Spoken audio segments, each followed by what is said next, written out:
The morning sun came through the tall windows of the Hartwell Conservatory of Music and made golden squares on the marble floor. But Alina Vasquez did not stop to look at them because she had work to do and floors to mop and trash cans to empty. Before the students arrived for their morning lessons, she pushed her old cleaning cart down the long hallway and the wheels made a squeaky sound that echoed off the walls. And she had meant to oil them for weeks now, but she never seemed to find a time because there was always another mess to clean and another room to prepare. Alina was 43 years old and she had worked at this conservatory for 3 years. And in all that time, not a single person had ever asked her what her name was or where she came from or if she had any dreams of her.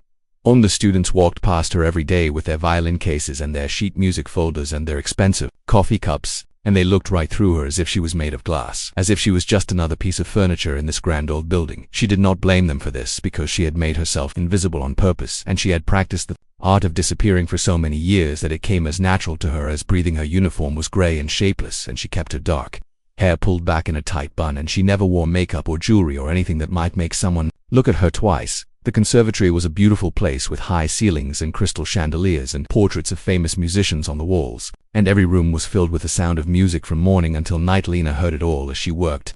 The clumsy beginnings of young students learning their scales and the confident performances of advanced pupils preparing for their recitals, and everything in between. She heard a young man in room 12 struggling with a Beethoven sonata and hitting the same wrong note over and over again. And she heard a girl in room 7 crying because she could not master a difficult passage in her Mozart piece. Sometimes, when she heard these things, her fingers would move against her thigh without her permission, tapping out the correct notes, showing the way the music should go.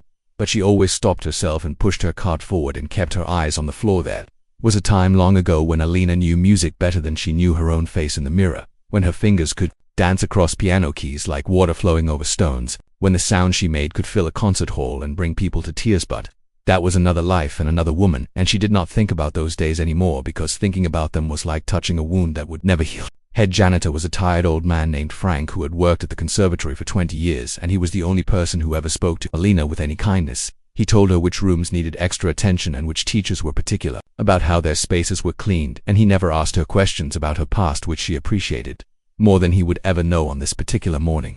Frank gave her a list of rooms to clean, and at the bottom of the list was the main concert hall, which was the most beautiful room in the whole building with its red velvet seats and its enormous crystal chandelier and its grand Steinway piano that sat on the stage like a king on a throne. Alina did not like cleaning the concert hall because being near that piano made her chest feel tight and her hands feel restless.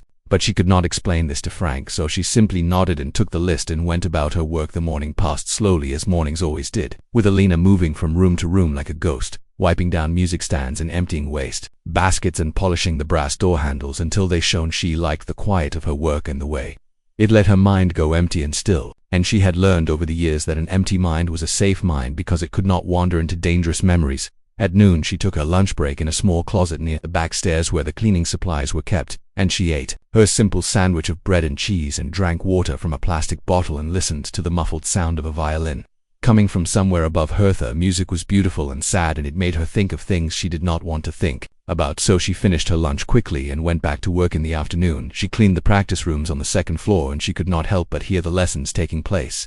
Inside, the teacher was scolding a young boy for not practicing enough, and the boy was making excuses, and Alina felt sorry for him because she remembered what it was like to be young and afraid of disappointing the people who believed in you. In another room, a girl was playing Chopin with more feeling than skill, and her teacher was trying to explain that technique and emotion must work together like two hands on the same body. Alina paused outside this door for just a moment longer than she should have, and her fingers moved against her leg again, playing the invisible keys, and she had to force herself to walk away by the time the sun began to set and the light through the windows turned from gold to orange.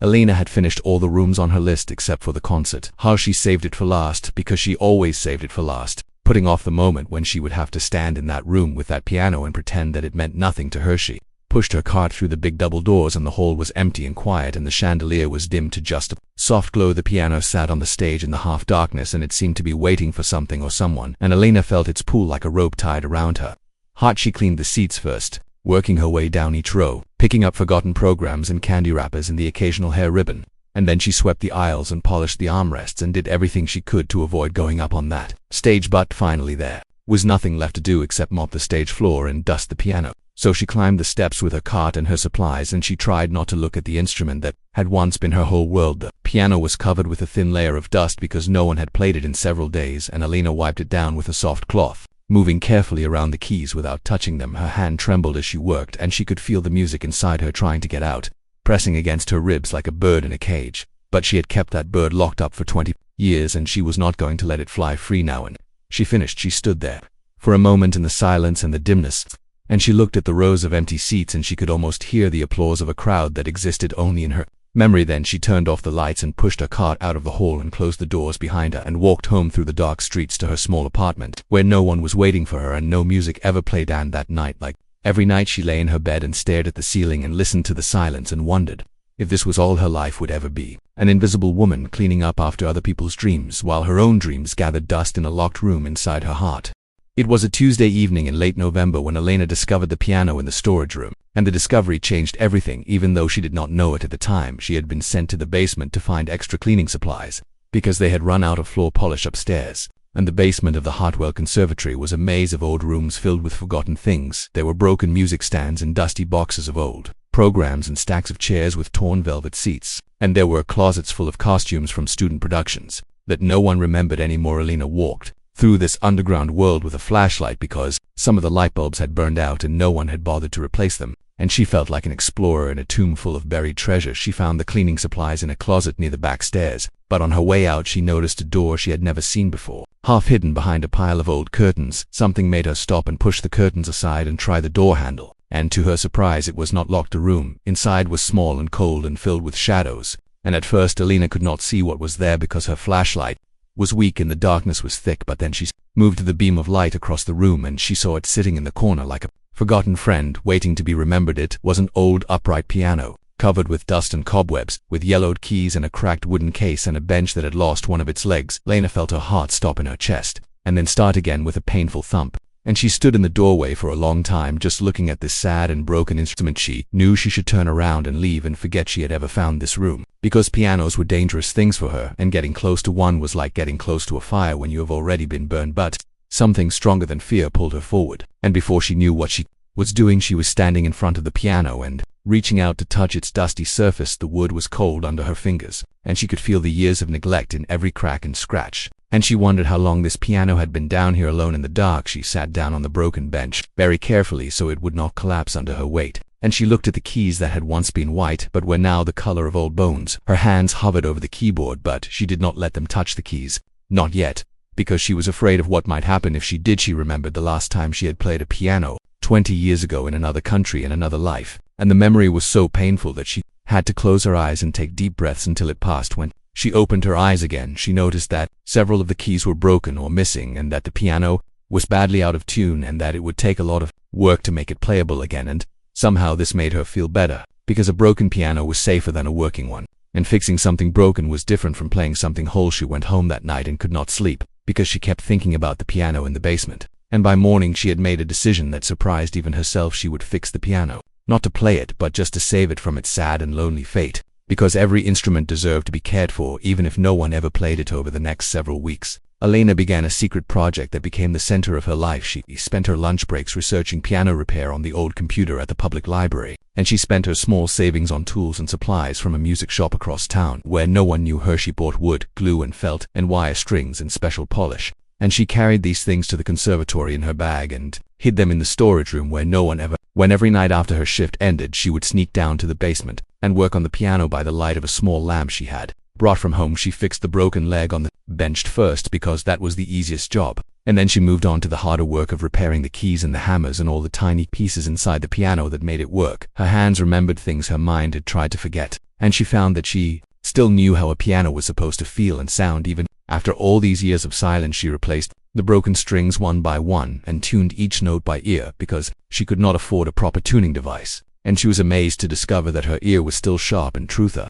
Work was slow and difficult and sometimes frustrating, but Elena found that she loved it in a way she had not loved anything for a very long time. There was something holy about bringing a dead thing back to life, about taking something that had been thrown away and making it beautiful again. She talked to the piano as she worked, telling it about her day and her worries and her dreams, and she knew this was crazy, but she did not care because the piano was the only friend she had. Sometimes she would pause in her work and just sit with her hands on the keys, feeling the smooth ivory under her fingers, and the longing to play would rise up in her chest like a wave, but she always pushed the longing down and went back to her repairs, because playing was different from fixing and she was not ready for that. she might never be ready for that. The weeks, it turned into months, and the piano slowly came back to life under her careful hand. She polished the wood until it glowed, and she cleaned the keys until they were white again, and she replaced all the worn felt and tightened all the loose screws. Finally, on a cold night in February, she finished the last repair and sat back and looked at what she had done. The piano was beautiful now, not perfect but beautiful, in the way that old things are beautiful when someone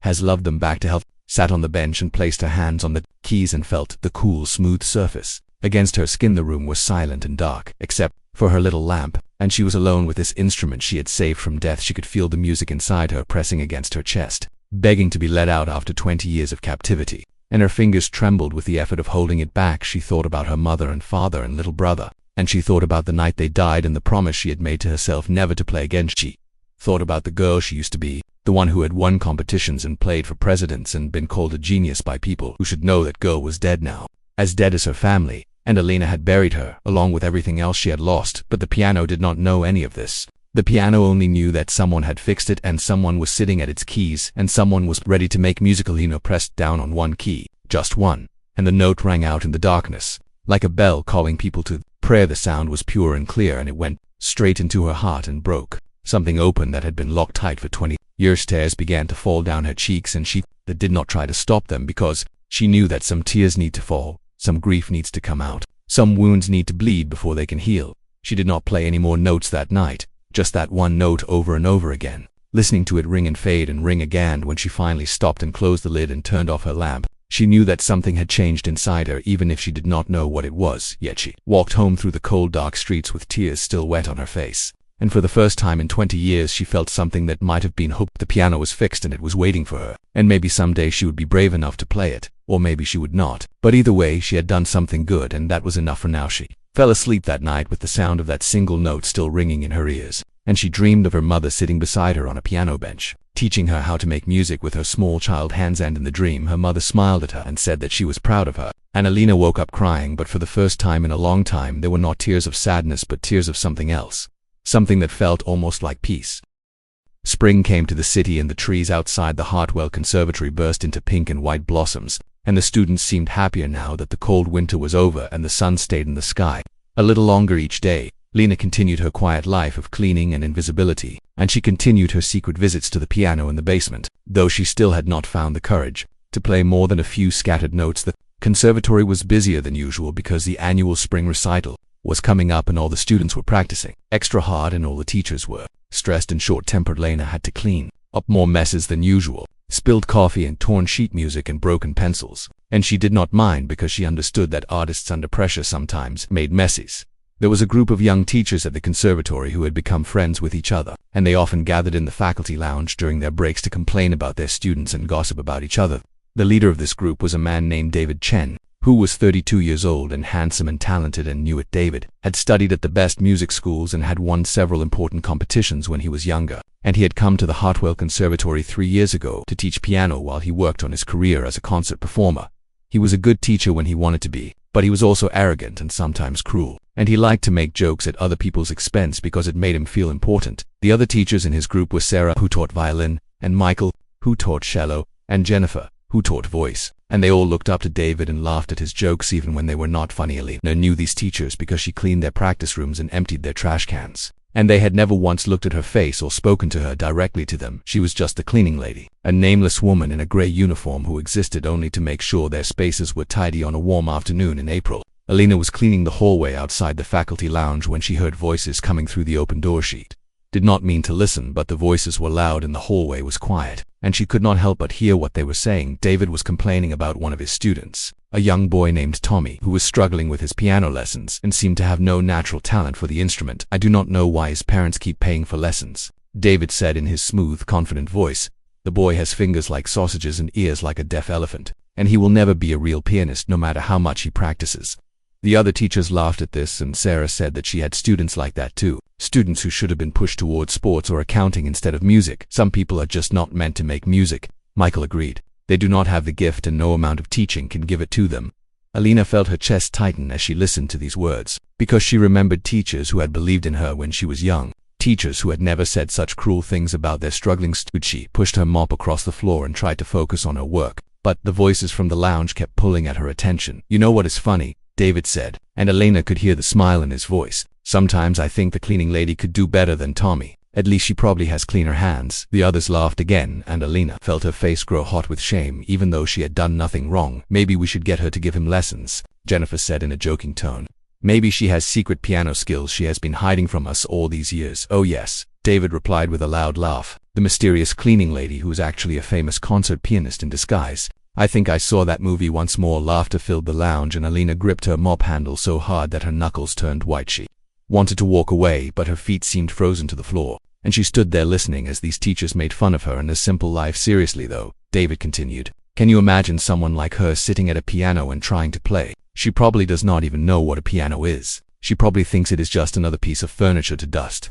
Elena closed her eyes and took a deep breath and tried to calm the storm that was building inside her chest. She thought about the piano in the basement, the one she had fixed with her own hands, the one that waited for her in the darkness like a faithful friend. She thought about all the music that was locked inside her, all the years of training and practice and performance that these mocking teachers knew nothing about. For a moment, she wanted to walk into that lounge and sit down at the piano that stood in the corner and play something so beautiful and powerful that it would wipe the smiles off their faces forever. But she did not do this because I spent 20 years hiding from music and she was not ready to stop hiding now. Instead, she took another deep breath and opened her eyes and pushed her cart down the hallway, away from the lounge and the laughter. She finished her work for the day in silence, moving through the rooms like a ghost, and when her shift was over, she went down to the basement and sat at her piano in the dark. She did not turn on her lamp, and she did not try to play. She just sat there in the darkness with her hands in her lap and thought about what she had heard. The teachers did not know her story and she could not blame them for their ignorance, but their cruelty still hurt because cruelty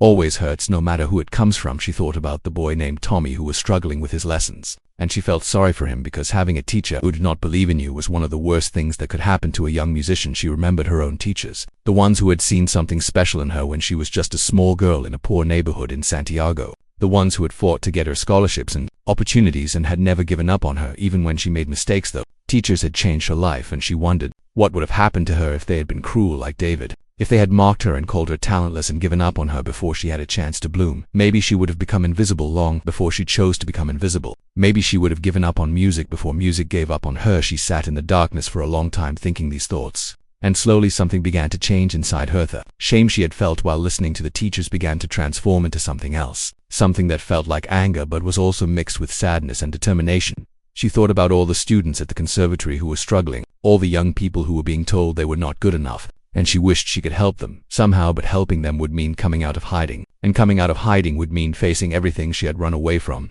and she was not sure she was strong enough for that. She placed her hands on the keys of a piano and in the darkness she began to play, not a full song but just fragments and pieces, letting her fingers wander where they wanted to go. The music was soft and sad and it echoed off the walls of the storage room like the voice of someone crying. She played for herself and for Tommy and for all the students who had ever been told they were not good enough. And she played for the girl she used to be, the one who had loved music more than anything else in the world. When she finally stopped playing and climbed the stairs to the ground floor, the conservatory was dark and empty and she was alone with her thoughts, walked home through the quiet streets, and looked up at the stars and wondered what the future would bring. Something had shifted inside her tonight, something small but important, like a seed that had finally decided to start growing after years of lying dormant in the cold ground. She did not know what would happen next, but she knew that she could not stay invisible forever, that someday soon she would have to make a choice about who she wanted to bait. In memory of David's laughter echoed in her mind as she climbed the stairs to her apartment, and she found herself making a silent promise. She promised herself that if she ever got the chance, she would show those teachers what a cleaning lady could do. She would show them that talent and worth had nothing to do with uniforms or job titles or the size of your paychecks. She did not know how or when this would happen, but the seed had been planted and it was starting to grow. And as she lay in bed that night, listening to the sounds of the city outside her window, Elena Vasquez felt something she had not felt in a very long time. Was not quite hope and it was not quite courage, but it was something in between, something that told her that her story was not over yet. There were still chapters to be written and songs to be played and truths to be revealed. And maybe the mockery she had heard today was not just a wound but also a wake-up call. Maybe it was time to stop being invisible. Maybe it was time to remember who she really was.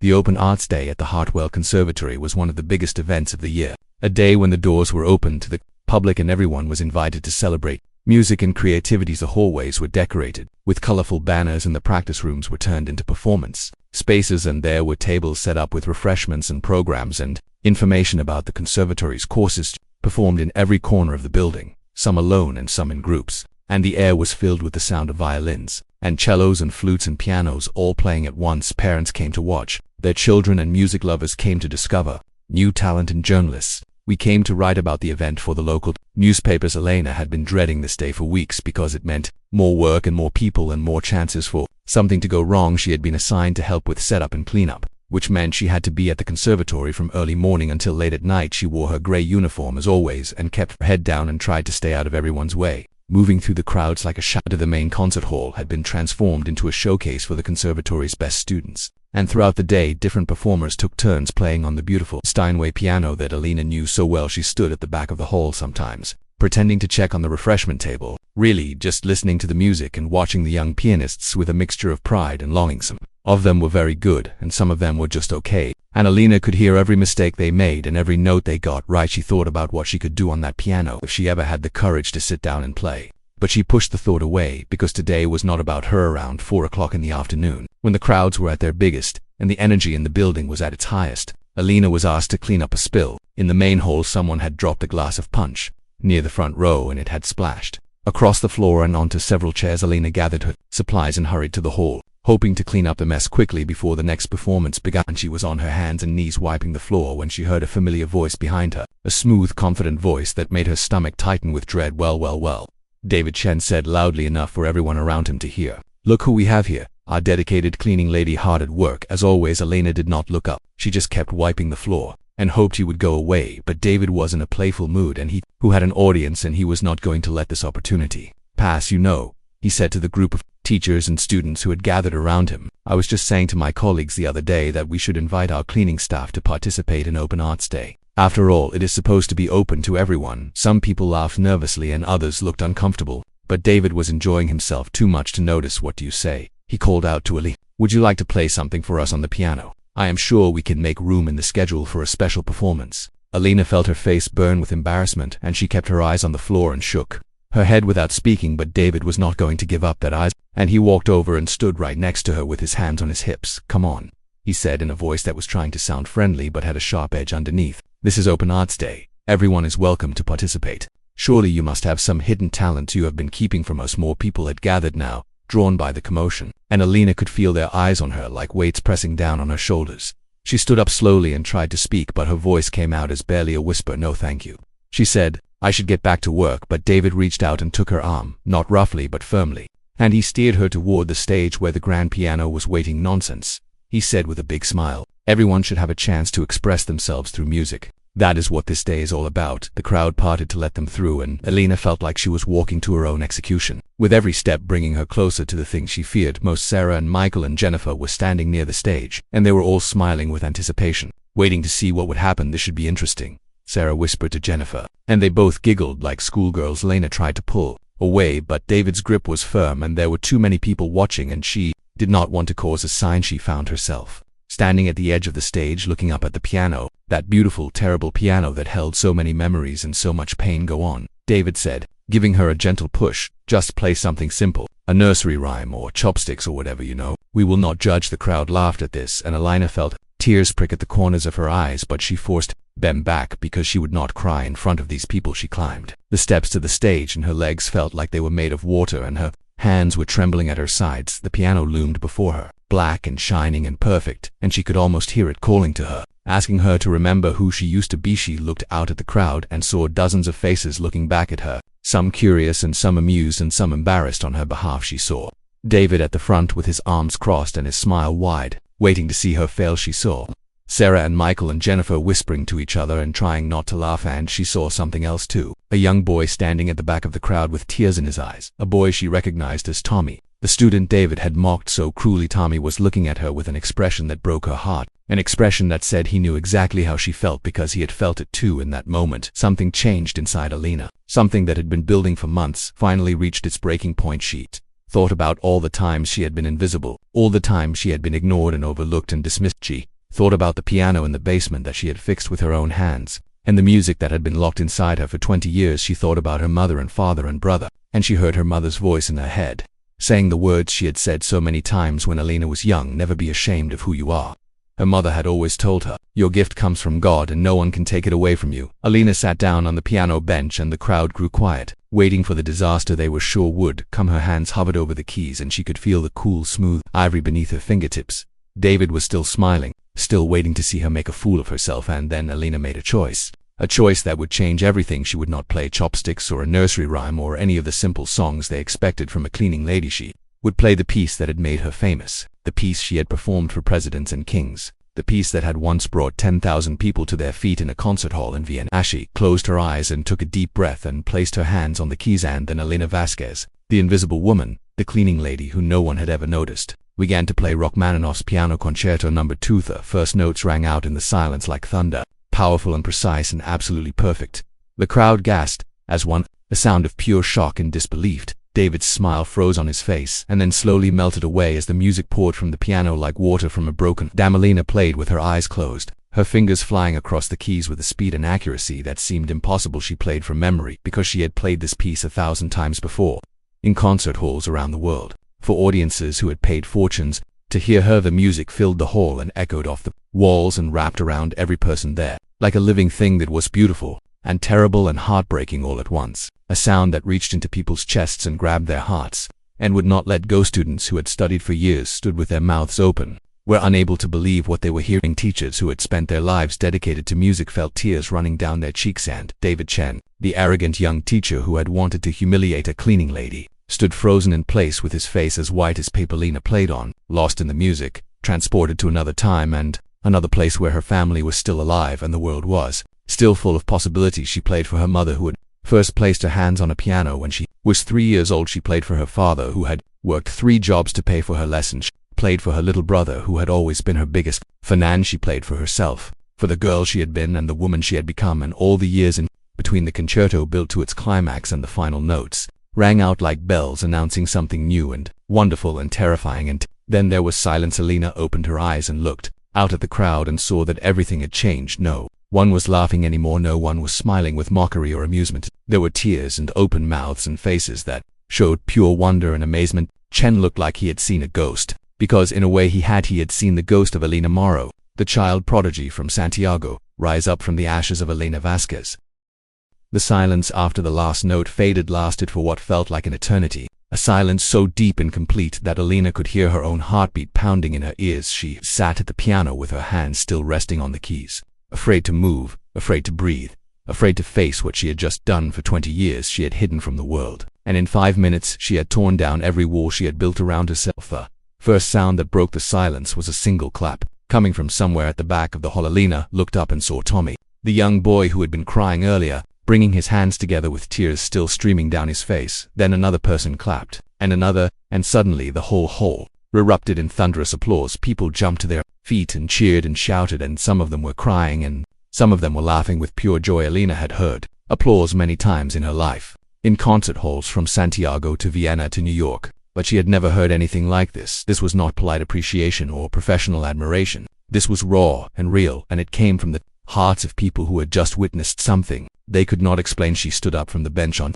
trembling legs, and she did not know what to do with her hands or where to look or how to respond to this wave of the emotion that was crashing over her. David Chen still stood frozen at the front of the crowd, his face a mask of shock and something that might have been shame. His friends, Sarah and Michael and Jennifer, were standing beside him, their mouths still hanging open, all their mocking laughter forgotten. Alina looked at them, and for a moment she felt a flash of something that might have been satisfaction, but it faded quickly because revenge had never been what she wanted. She just wanted to be left alone. And now that was the one thing she could never have again. An old woman was pushing through the crowd toward the stage, a woman with white hair and sharp blue eyes, and an elegant way of moving that spoke of years of training and discipline. Alina did not recognize her at first, but as the woman got closer she saw something familiar in those eyes, something that made her heart skip a beat. The woman climbed the steps to the stage and walked straight up to Alina and took both of her hands in her own. "My God," the woman whispered, and her voice was shaking. "It cannot be. It cannot possibly be." Alina looked into the woman's face, and suddenly a name came floating up from the depths of her memory. A name she had not thought about in 20 years. "Professor Holloway," she said, and her own voice sounded strange to her ears, rusty from years of silence. Margaret Holloway had been one of the greatest piano teachers in the world, a woman who had trained champions and discovered prodigies and dedicated her life to the art of music. She had retired 15 years ago and had come to live near the Hartwell Conservatory, where her nephew was the director. and she sometimes came to events like this to see the next generation of musicians. And many years ago, when Alina was just 15 years old, Professor Holloway had come to Santiago to judge an international piano competition. Alina had won that competition, and Professor Holloway had told her that she was the most talented young pianist she had ever heard. Elena Moro, the professor said, and her eyes were filling with tears. The child prodigy from Santiago, the girl who made me cry with her Chopin, the girl who disappeared. The crowd had gone quiet again, straining to hear what was being said on the stage. I changed my name, Alina said softly. I am Elena Vasquez now. I have been Elena Vasquez for 20 years. But why? Professor Holloway asked, still holding her hands. Why did you disappear? The whole world was waiting for you. You were going to be one of the greatest pianists of your generation.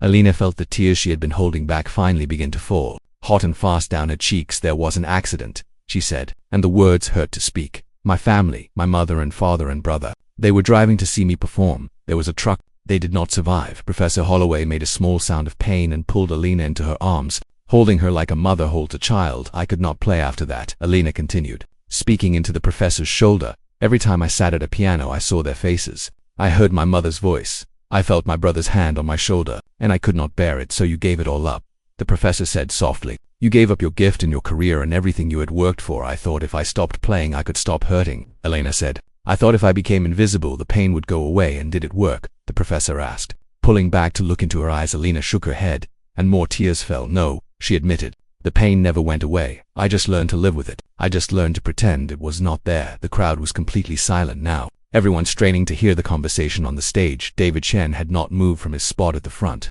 and his face had gone from white to red as the truth of what he had done began to sink in. He had mocked a woman who had suffered unimaginable loss. He had tried to humiliate a genius who had given up everything rather than face her grief. He felt sick to his stomach and wished he could disappear, wished he could take back every cruel word he had ever said. Professor Holloway turned to face the crowd, keeping one arm around Elena's shoulders. Ladies and gentlemen, she said in a voice that carried to every corner of the hall, you have just witnessed something extraordinary, something that I never thought I would see again. She paused and looked at Elena with something like awe in her eyes. This woman, Elena Moro, was once considered the most promising young pianist in the world. When she was 19 years old, she disappeared after a terrible tragedy, and the music world mourned her loss for years. Murmurs rippled through the crowd as people began to understand what they had witnessed for 20 years. She has been living among us as Elena Vasquez, working as a janitor in this very building.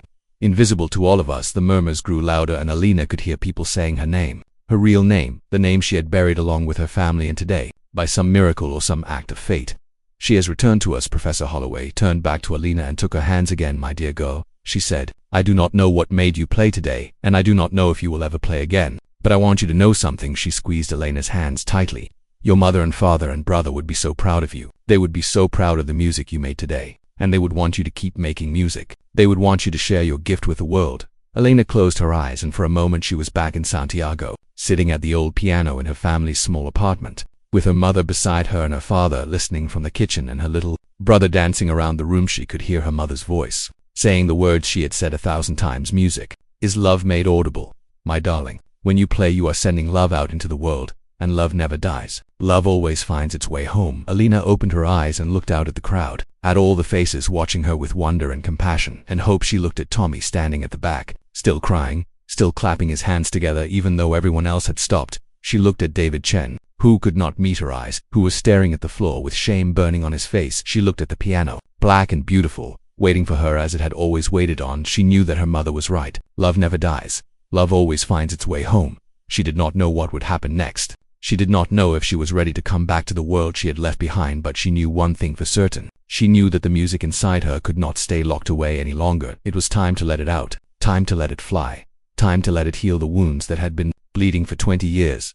Lena wiped her tears and looked at Professor Holloway and said, the first words of her new life, will you help me find my way back? And the professor smiled and nodded and held her hands tight. Of course I will, my dear. Of course I will. The crowd erupted in applause again, and this time Elena did not look down or try to hide. She stood tall and faced them all. The invisible woman who was invisible no more, and somewhere in the silence between the notes, she could hear her family cheering for her, proud of her, loving her across the distance that death could not erase. She had played the first notes of a new song, and the melody was just beginning.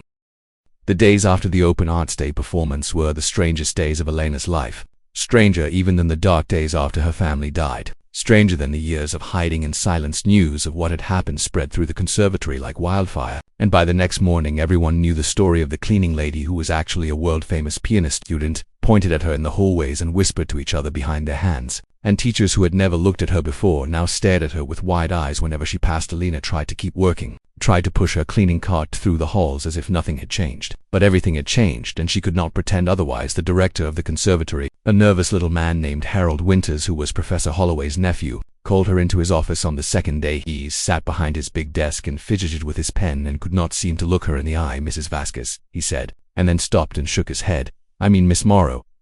What should I call you?" "Alina is fine," she said quietly, sitting in the chair across from him with her hands folded in her lap. "Alina then," he said, and he finally looked at her. "I must apologize. We had no idea who you were. If we had known, we never would have. You would not have been cleaning. You would have been teaching or performing or—" He trailed off, not knowing how to finish the sentence. Alina felt sorry for him because he was clearly out of his depth. A man who ran a music school and had somehow missed the greatest musician in his building. "It is not your fault," she said. "I did not want anyone to know. I worked very hard to make sure no one would know." Harold nodded and wiped his forehead with a handkerchief. "My aunt has told me everything," he said, "about your family, about what happened. I am so terribly sorry for your loss." Alina accepted his condolences with a small nod, the same way she had accepted 1,000 condolences 20 years ago. "What happens now?" she asked, because she genuinely did not know. Harold leaned forward with an eager expression. "Well, that is what I wanted to talk to you about," he said. "We would very much like you to stay at the conservatory, but not as a janitor, of course. We want to offer you a position as a teacher, a senior instructor in piano. You would have your own studio and your own students, and we would pay you a proper salary." Alina felt her chest tighten at the thought of teaching, of being responsible for young musicians, of having to sit at a piano every day and make music. "I do not know if I can do that," she said honestly. "I have not played in 20 years. What happened at the Open Arts Day was— I do not know what it was, but I am not sure I can do it again." Harold's face fell, but he tried to hide his disappointment. Of course, take all the time you need to think about it. There is no pressure at all." But Alina knew there was pressure. She could feel it all around her, the weight of expectations and curiosity and hope. She left Harold's office and walked through the hallways and felt everyone's eyes on her, felt the whispers following her like shadows in the faculty lounge. She found David Chen waiting for her, standing by the window with his hands in his pockets and his head bowed. He looked up when she entered, and she saw that his eyes were red as if he had not slept. "I need to talk to you," he said, and his voice was nothing like the smooth, confident voice she remembered. It was small and broken and full of shame. Alina considered walking away, considered refusing to hear whatever excuse or apology he had prepared, but something in his face stopped her, something that looked like genuine pain. So she nodded and waited for him to speak. "I do not know how to apologize for what I did," David said, and the words came out in a rush. "I was cruel and arrogant and stupid. I made fun of you without knowing anything about you. I treated you like you were less than human just because you cleaned floors and emptied trash cans." He paused and took a shaky breath. "I have been thinking about it all night, thinking about all the times I mocked you to my friends, all the times I acted like you were invisible, and I am so ashamed I want to disappear." Alina watched him struggle with his guilt, and she felt something unexpected. She felt compassion. "I have also wanted to disappear," she said softly. "I know what that feels like." David looked at her with surprise, as if he had expected her to yell at him or curse him or throw something at his head. "How can you be so calm?" he asked. "How can you not hate me after what I did?" Alina thought about the question for a moment before answering. "I spent 20 years hating myself," she said. "I blamed myself for my family's death because they were driving to see me perform. I thought if I had never learned to play the piano, they would still be alive." David's face crumpled with pain at her words. "But hating myself did not bring them back," Alina continued. "It just made my life smaller and darker and more lonely, and I do not want to live like that anymore."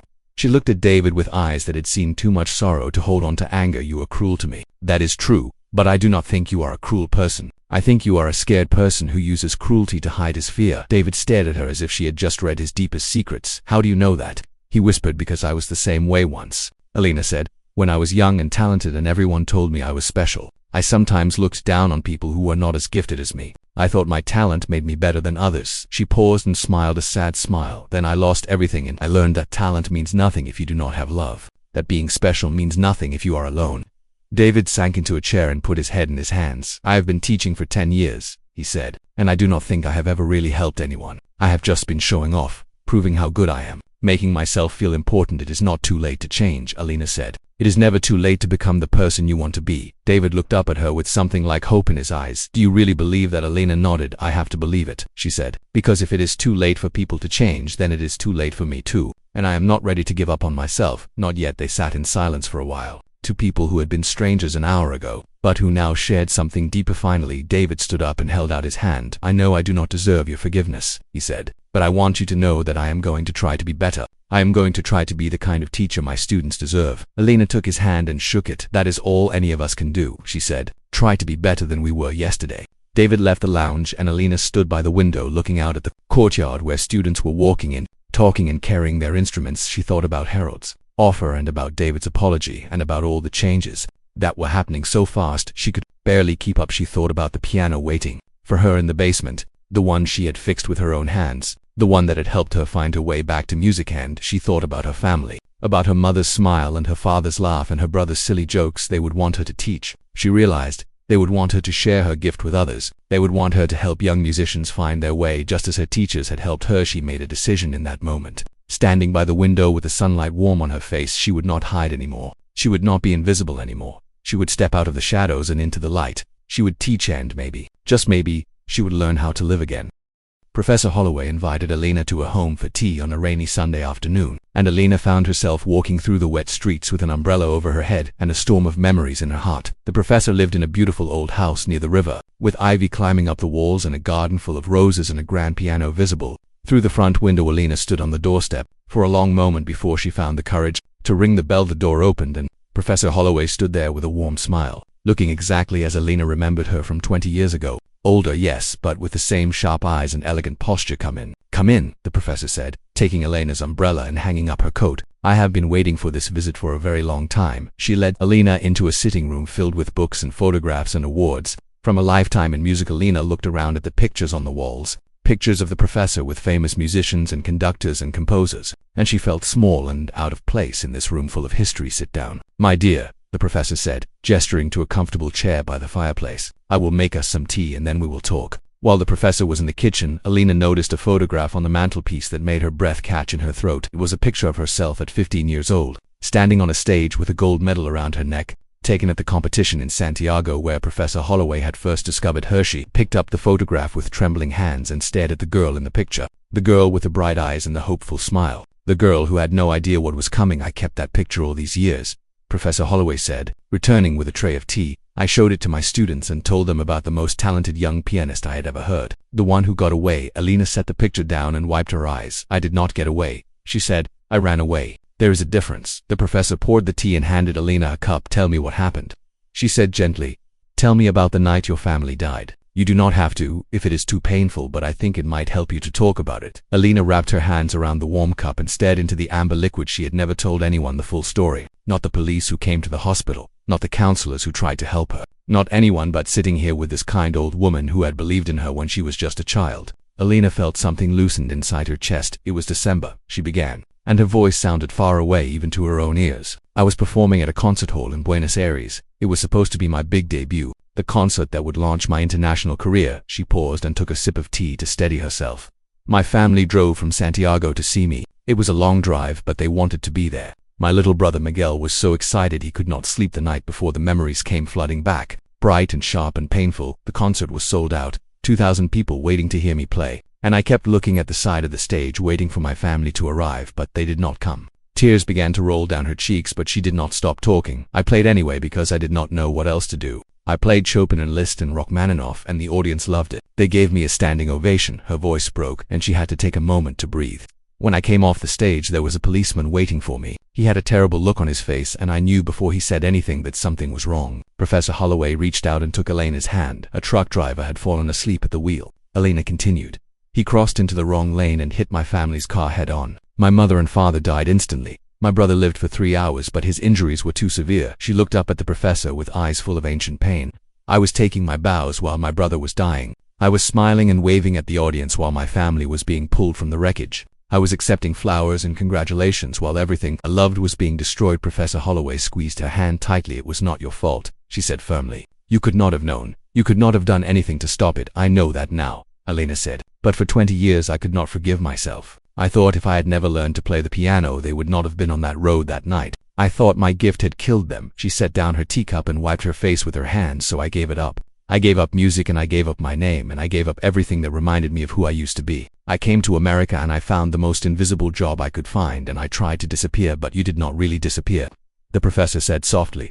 You were still there, still carrying all that pain, still holding on to all that music. Alina nodded. The music never left me, she admitted. I could hear it in my head every day, every song I had ever learned, every note I had ever played. It was like a voice that would not be silent no matter how hard I tried to ignore it, because music is part of who you are, Professor Holloway said. You cannot cut it out any more than you can cut out your own heart. She stood up and walked to the window and looked out at the rain. I knew your parents, she said, and Alina looked up with surprise. I met them at the competition in Santiago. They came to me after you won and they thanked me for the kind things I said about you. Alina had not known this, had never heard this part of the story. Your mother told me something that night that I have never forgotten, the professor continued. She said that your gift was not just for you, it was for everyone who would ever hear you play. She said that music was a way of spreading love across the world. Alina felt fresh tears spring to her eyes, because she could hear her mother's voice saying those exact words. She was so proud of you, Professor Holloway said, turning back to face Alina. And your father could not stop smiling the whole time we talked. And your little brother kept saying that his sister was the best pianist in the whole world. Alina covered her face with her hands and sobbed,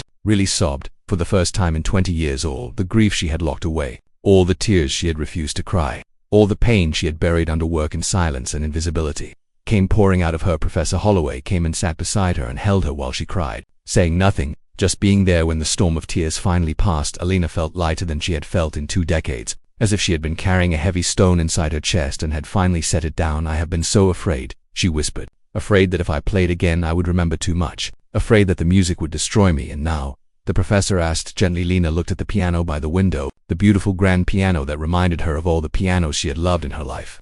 Now I think maybe the music is the only thing that can save me, she said. Maybe it is not something to run from, but something to run toward. Professor Holloway smiled and stood up and offered Alina her hand. Would you like to play something? She asked. Not for an audience, not for a competition, just for yourself, just for the joy of it. Alina hesitated for only a moment before she took the professor's hand and let herself be led to the piano. She sat down on the bench and placed her hands on the keys and closed her eyes, and then she played. Not Rachmaninoff this time, but a simple lullaby, the one her mother used to sing to her when she was smaller.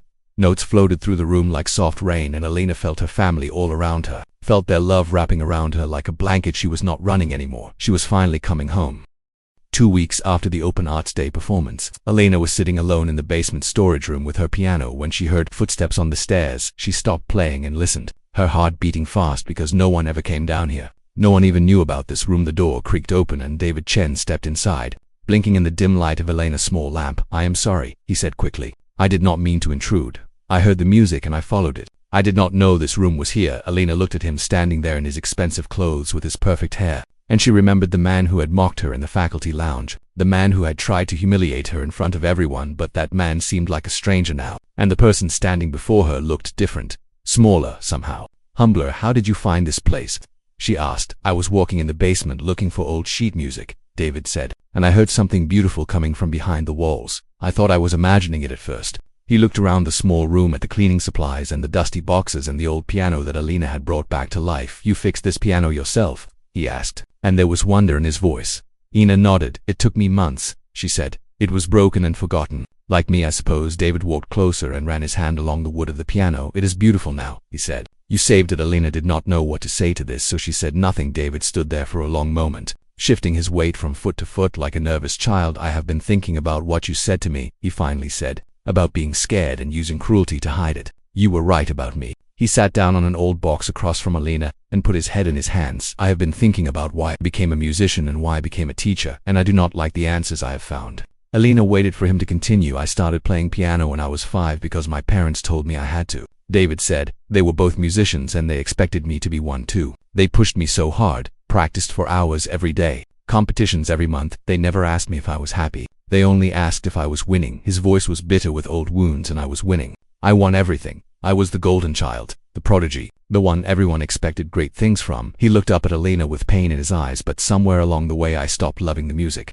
I only loved the winning. I only loved being better than everyone else, being special, being admired. Alina understood this more than he knew because she had seen many musicians lose their way, had seen talent become poison when it was not tempered with humility and love. When I stopped winning competitions, I did not know who I was anymore.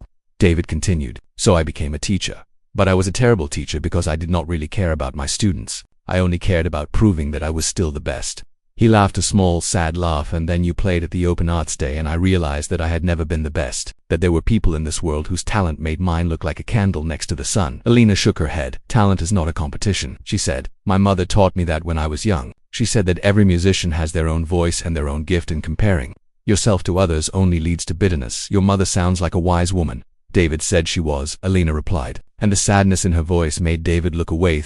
They sat in silence for a while. Two musicians in a dusty room with a broken piano between them. Finally David spoke again. Will you teach me? He asked. And his voice was barely a whisper. Lena looked at him with surprise. Teach you what? Teach me what I am missing, he said. I have been playing for 20 years and I have never made anyone cry with my music the way you did. I have never touched anyone's soul. I have only impressed their minds. He leaned forward with desperation in his eyes. I know I do not deserve to ask this, not after how I treated you, but I am asking anyway because I do not know who else to turn to. Alina thought about his request for a long moment. She thought about all the reasons she should say no, the mockery and the cruelty and the years of being invisible, but she also thought about what her mother would say, about spreading love through music, about using her gifts to help others find their way. I do not know if what I have can be taught, she said slowly. I think it has to be discovered, found inside yourself like a treasure you did not know you had. David's face fell with disappointment, but Alina continued, and his head snapped back up. I can show you where to look. I can help you dig through the layers of ego and fear and competition until you find the real music that is hiding underneath. She moved over on the piano bench and patted the space beside her. Sit with me, she said. David stood up and walked to the piano and sat down beside her, his shoulder almost touching hers. Alina placed her hands on the keys. Play something for me, she said. Anything. It does not matter what. David hesitated and then put his hands on the keys and began to play a Chopin nocturne, the same piece he had played in competition since he was 12 years old. He played it perfectly. Every note in the right place, every tempo exactly as written, technically flawless. When he finished, he looked at Alina, waiting for her judgment. That was very good, she said. Your technique is excellent. Your timing is precise. Your fingers are strong and fast. David nodded, waiting for the but that he knew was coming. But you were not playing the music, Alina said. You were performing it, showing it off like a trophy you won. She took his hands in hers and held them gently. Music is not about being right, she said. It is about being true. It is about opening your heart and letting the sound carry your feelings out into the world. She placed his hands back on the keys. Close your eyes, she instructed, and think about something that makes you sad, something you have lost, something you miss. David closed his eyes and his face changed as memories moved behind his eyelids. Now play the same piece again, Alina said, but this time do not think about the notes. Think about the feeling. Let the sadness flow through your fingers into the keys. David began to play again. The same nocturne, the same notes, but this time something was different. The music was slower, softer, more hesitant. And there were tiny imperfections that would have cost him points in a competition, but there was also something else, something that had not been there before. There was feeling, there was heart. There was a human being behind the notes, reaching out through the music. When he finished, Alina saw that there were tears on his cheeks. That was the first time, he whispered, the first time I ever felt something when I played. Alina smiled and squeezed his shoulder. That is where the real music lives, she said. In the broken places, in the wounds, in the parts of ourselves we try to hide. David wiped his eyes and looked at her with something like reverence. Thank you, he said. Thank you for showing me this. Alina shook her head. I did not show you anything, she said. I just reminded you that it was there. You have to find the rest yourself. They sat together at the piano for another hour, playing and talking and exploring the territory between technique and truth. And when David finally left the basement room, he was a different person than the one who had walked in. He had found something he did not know he had lost. He had found his heart, and Alina watched him go with a feeling she had almost forgotten. The feeling of having helped another person find their way. It felt like coming back to life, one student at a time. Words spread through the conservatory like music through an open window, carrying on the breeze and reaching every corner of the building. The cleaning lady, who was actually a famous pianist, was teaching now, giving lessons in a small practice room on the 3rd floor, and everyone wanted to learn from her. Students lined up outside Alina's door, hoping for a chance to hear her play, hoping for a few words of advice, hoping to touch the magic that had appeared so suddenly in their midst. But Alina was not ready for all this attention, not ready for the crowds and the questions and the expectations. She had agreed to teach only a few students, handpicked by Professor Holloway, and she insisted on keeping her lessons private in her schedule. Quiet Harold Winters came to her office every week with new offers, concert invitations from famous halls around the world, recording contracts from major labels, interview requests from newspapers and television shows. Lena turned them all down. I am not ready, she told Harold each time. I do not know if I will ever be ready for that kind of life again. Harold did not understand, but he accepted her decision because Professor Holloway had told him to leave Alina alone and let her find her own path. Weeks passed and Alina settled into a new routine, teaching in the mornings and early afternoons, then retreating to her basement piano in the evenings to play alone in the quiet darkness. She was healing. slowly, like a bone that had been broken and was finally knitting itself back together. Her students brought her joy in ways she had not expected. There was Marcus, a serious young man with more ambition than talent, who learned to soften his playing and listen to the music instead of attacking it. There was Lily, a shy girl who had been told by previous teachers that she would never be good enough, who blossomed under Elena's patient encouragement. And there was David, who came to the basement room every Thursday evening to sit with Elena and learn how to find his heart in the music. But the student who changed Elena's life the most was a 12-year-old girl named Sophia. Sophia had been studying at the conservatory for 2 years, and she was considered one of the most promising young pianists in the school. But 6 months ago her mother had died of cancer, and since then Sophia had not been able to play. She would sit at the piano and put her hands on the keys, but no music would come out. Just silence and tears. Her teachers did not know how to help her, and her father was too lost in his own grief to understand what was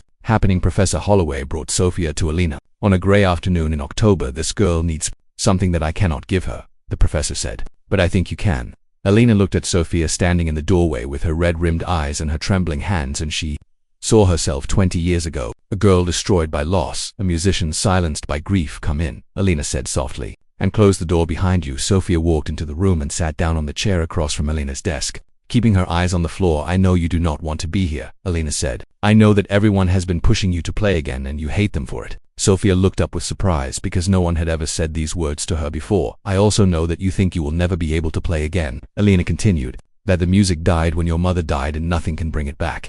Tears began to roll down Sophia's cheeks, but she did not look away. I know these things because I felt them too, Elena said. I lost my whole family in one night, and I stopped playing for 20 years because I thought the music was gone forever. Sophia's eyes grew wide. 20 years, she whispered. Elena nodded. I hid from the world and I hid from myself, and I thought I would never touch a piano again. I thought the part of me that made music had died, along with the people I loved. She stood up and walked to the small piano in the corner of her office. But I was wrong, she said. The music did not die. It was just sleeping, waiting for me to wake it up again. She sat down at the piano and placed her hands on the keys. I am not going to ask you to play today, she said to Sophia. I am not going to ask you to do anything except listen. And then Elena began to play. She played a piece she had not played in 20 years, a piece her mother used to play for her when she was a child, a simple melody about a bird flying home to its nest. The music filled the small room and wrapped around Sophia like a warm blanket. Lena played with her eyes closed, letting the memories come, letting the grief and the love mix together in the notes. When she finished, she opened her eyes and saw that Sophia was crying harder than before, but there was something different about her tears. Now they were not tears of emptiness, they were tears of release,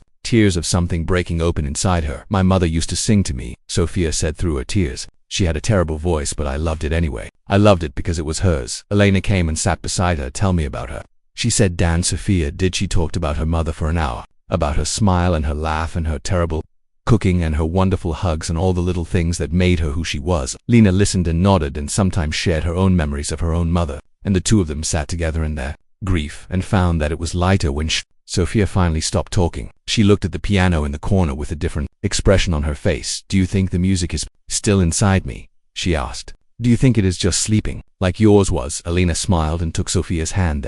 There's only one way to find out, she said. They walked to the piano together and sat down side by side on the bench. We do not have to play anything real, Elena said. Just put your hands on the keys and see what happens. Sophia placed her hands on the keys, and for a long moment nothing happened. Then slowly, hesitantly, she pressed down on one note. The sound rang out in the quiet room. A single note, small and fragile and brave. Sophia pressed another note, then another, and before long she was playing a simple melody. Nothing complicated, nothing impressive, just a few notes strung together like beads on a string. But it was music, real music, coming from a heart that had been silent for 6 months. When she finished, she looked at Elena with wonder in her eyes. I thought it was gone, she said. I thought I would never be able to play again. The music never leaves us, Elena said. Sometimes it hides when we are hurting, but it always comes back. It always finds its way home. Sophia threw her arms around Elena and hugged her tight, and Elena hugged her back and felt something shift inside her chest. This was why she was here. This was what she was meant to do. Not perform in concert halls, not win competitions, not be famous or admired. She was meant to help young musicians find their way through the darkness, to show them that grief did not have to be the end of the song. She was meant to teach them that music and love could survive anything, even death, even loss, even 20 years of silence. Sophia came to Elena's office every week after that, and slowly her playing grew stronger and more confident. Elena found that teaching this broken girl helped heal her own broken heart. They were both finding their way back to the music. 1 year had passed since the Open Arts Day that changed everything, and the Hartwell Conservatory was preparing for its annual winter concert. This was the biggest event of the year, A night when the best students performed for an audience of parents and donors and music lovers from across the city. Alina had been asked 100 times to perform at the concert, to take the stage and show the world that she was back, that the great Alina Morrow had returned to claim her place among the greatest pianists of her generation.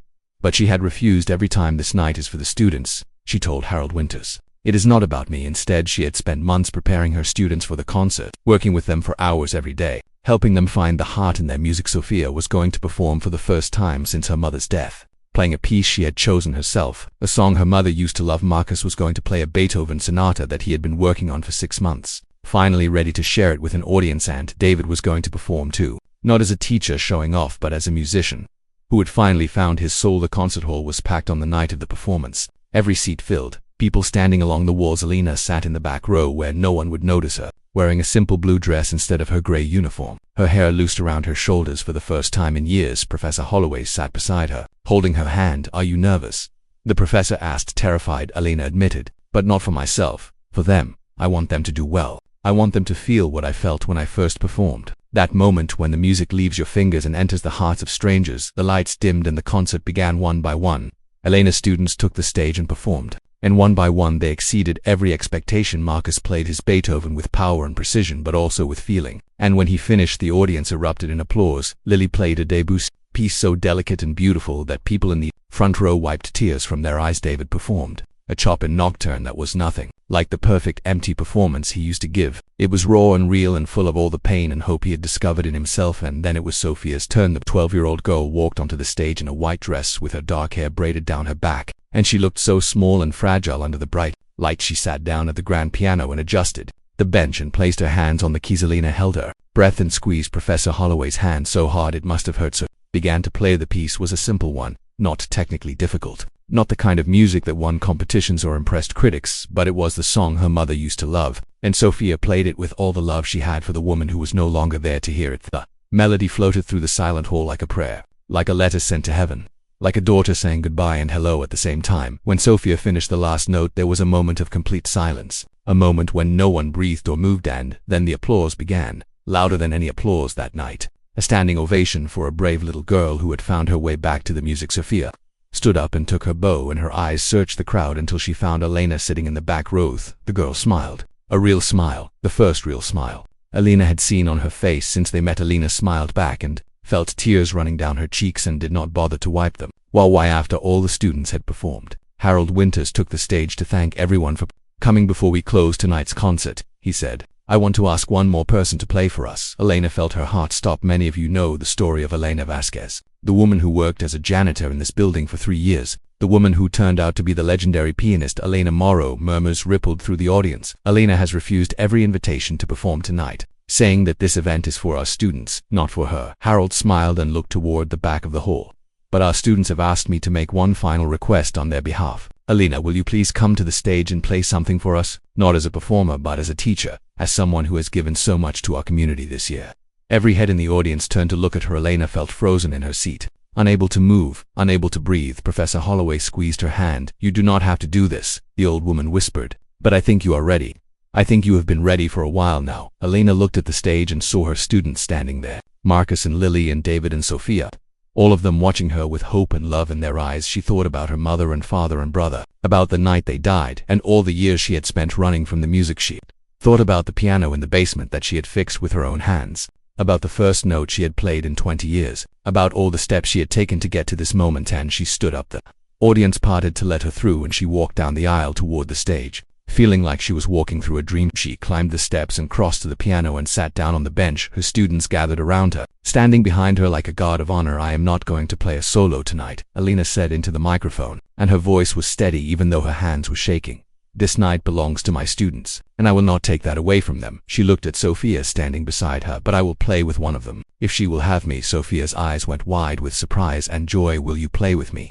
Alina asked. "The song we practiced, the one your mother loved." Sophia nodded and sat down beside Alina on the bench. The audience went completely silent. Alina placed her hands on the bass keys and Sophia placed her hands on the treble keys, and together they began to play. The music was simple and sweet, a four-hand arrangement of the lullaby that had meant so much to both of them. Alina played the low notes, the foundation, the solid ground. Sophia played the high notes, the melody, the voice that soared above, and together they made something beautiful. something that was more than either of them could have made alone. When the last note faded away, the silence stretched for a long moment, then the applause began again, louder than before. People standing and cheering and crying. Alina looked at Sophia and saw that the girl was crying too, but they were happy tears.